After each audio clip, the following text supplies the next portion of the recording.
El silencio. La casa estaba en silencio. Más que silenciosa, parecía suspendida en un abismo pétreo y oscuro. En la biblioteca, la tenue luz del ventanal daba directo al tablero de ajedrez y todo alrededor era una penumbra deforme, incluso él mismo, porque la luz solo dejaba ver las largas y blancas manos posadas sobre las rodillas pensando en la siguiente jugada. Unas manos relajadas, sin apuros, sin ninguna marca laboral. La quietud de la habitación le impedía concentrarse, aunada a la impasible mirada de su abuelo sobre el tablero. Era un caserón rodeado de bellos y frondosos jardines que le perturbaba de alguna forma.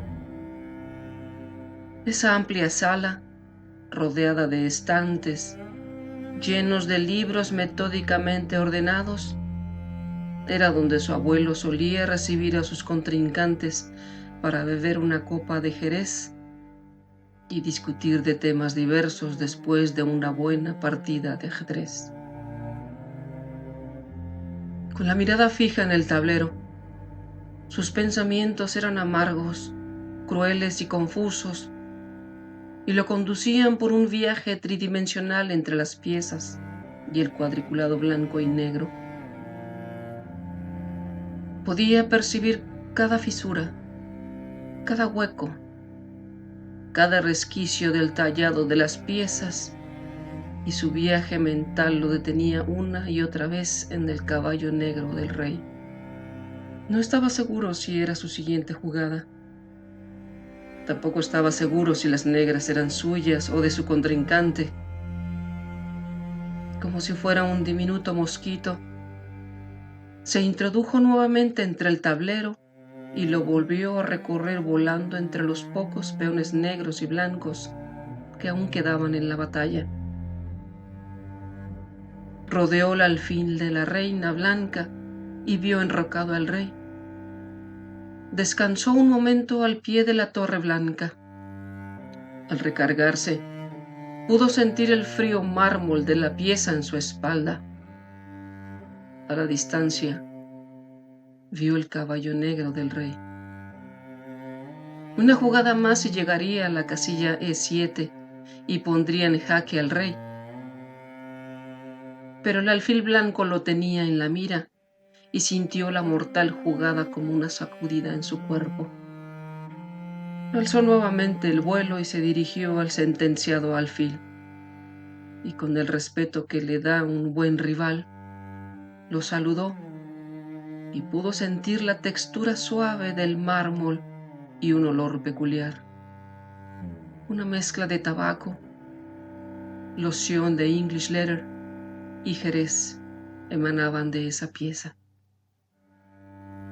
Esa combinación de olores dio otra sacudida en su cuerpo que lo hizo salir del tablero y regresar a la habitación. Por un instante, sus pensamientos se relajaron y tuvo la claridad. ¿Tabaco? Él no fumaba. English leather, la loción de su abuelo. ¿Jerez? Odiaba el jerez y todo tipo de alcohol. Entonces, él era negras y su abuelo blancas. Satisfecho con su descubrimiento, estiró los brazos frente a él, entrelazando los dedos, tronándolos suavemente, mientras recorría con la mirada la biblioteca buscando a su abuelo, que por ahí debía estar arrinconado releyendo un libro, esperando que él moviera. Hizo movimientos con la cabeza y echó los hombros hacia atrás para relajar el cuello y el resto del cuerpo. No vio al abuelo en la habitación y se levantó a buscarlo. Al hacerlo sintió un dolor agudo en las rodillas. Un ligero hormigueo le invadió la nuca y lo aturdió un poco. Gracias al sillón que lo detuvo de las corvas, no se desvaneció. Al recuperarse, sintió otra vez ese sórdido silencio que lo abrumaba. La avalancha de ideas y pensamientos oscuros le invadieron nuevamente. Silencio. Podría escuchar hasta el agonizar de una hormiga en ese silencio atroz, pero sintió la vida dentro de él al escuchar el latido de su corazón. Pum, pum, pum, pum. Y ese pum, pum, pum, pum lo alentó para buscar al abuelo otra vez. En ese preciso instante, un rayo de sol entró por el ventanal, iluminando el tablero como el cofre de un tesoro encontrado en una isla perdida.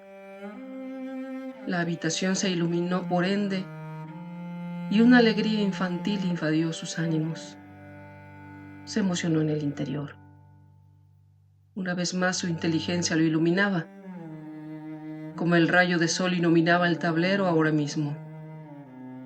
El caso era que, sin ver el reloj, sabía que eran alrededor de las 6 de la tarde porque en junio el sol entraba por esa ventana que daba al oeste y su abuelo estaría dando un paseo por los jardines frescos de la casa. Dio unos pasos fuera del ambiente ajedreciano y se dirigió hacia los libros. Uno de ellos llamó su atención. Pasó de largo a la pared detrás de la puerta donde colgaba un retrato con su abuelo y él vestido con toga y birete y su título de matemático de la UCLA. El libro que había llamado su atención era La Divina Comedia de Dante Alighieri. Lo tomó entre sus manos con la delicadeza de quien ha salvado un pájaro herido. El libro que su joven y bella madre le había hecho leer en su adolescencia para resumirle cómo la Biblia y siglos de sentimientos religiosos se habían aprovechado del hombre y sus pecados. Léelo y condúcete bien, le habría dicho su madre unos años antes de morir. Cerró los ojos y acarició la textura del empastado con las yemas de los dedos, como leyendo algún texto en braille, y lo abrazó hacia su pecho acurrucando la cabeza en él. La última vez lo había leído con su madre, a escondidas del abuelo, la noche que la encontraron muerta en su habitación. Lo abrió despacio, en una página no determinada, y permaneció unos minutos con la mirada puesta en las letras que, de inicio, parecían borrosas, pero paulatinamente fueron formando textos. Las letras y los textos lo condujeron a uno de esos viajes tridimensionales de los que le gustaba embarcarse como método de concentración profunda.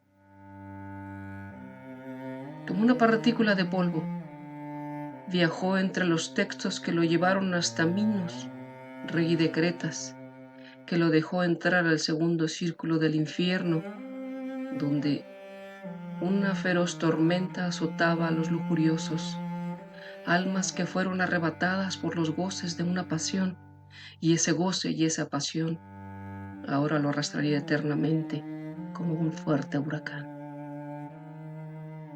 Las palabras del texto lo cimbraron haciéndolo elevar involuntariamente para luego caer sobre la hoja del libro con violencia. Al recuperarse, alzó el vuelo nuevamente y pasó a la otra página, aterrizando en el segundo párrafo. Sintió bajo sus pies la delicada porosidad del papel del libro. Pudo sentir los bordes de las letras y se arrodilló para tocarlas mejor. De pronto, percibió un olor, esa mezcla de tabaco, English leather y jerez. Otra sacudida violenta invadió su cuerpo y lo sacó de su viaje tridimensional. Agitado y nervioso, cerró el libro en seco y lo regresó al estante, quedándose unos segundos prendido de él hasta que recuperó el control de sus emociones. Se acercó a la campanilla reposada en la mesa de centro y con desesperación la agitó al tiempo que le gritaba a la sirvienta. Carmela, avisa al abuelo que he movido. Llevó su espigado cuerpo hasta el tablero de ajedrez y se volvió a sentar frente a él. Se sintió fatigado, abrumado. Tomó el caballo negro y lo puso en la casilla E7. Luego recargó su cuerpo en el respaldo. Posó los codos en el posabrazos, entrecruzando sus manos frente a su boca, y esperó. El abuelo estaba en jaque. La luz del sol ya se había movido de la ventana y el sórdido silencio invadía otra vez su cabeza. Preferiría, quizás, estar frente a sus libros o escuchando música en esos momentos, pero faltar a su cita de ajedrez con el abuelo era imperdonable cuando estaba de visita en la ciudad.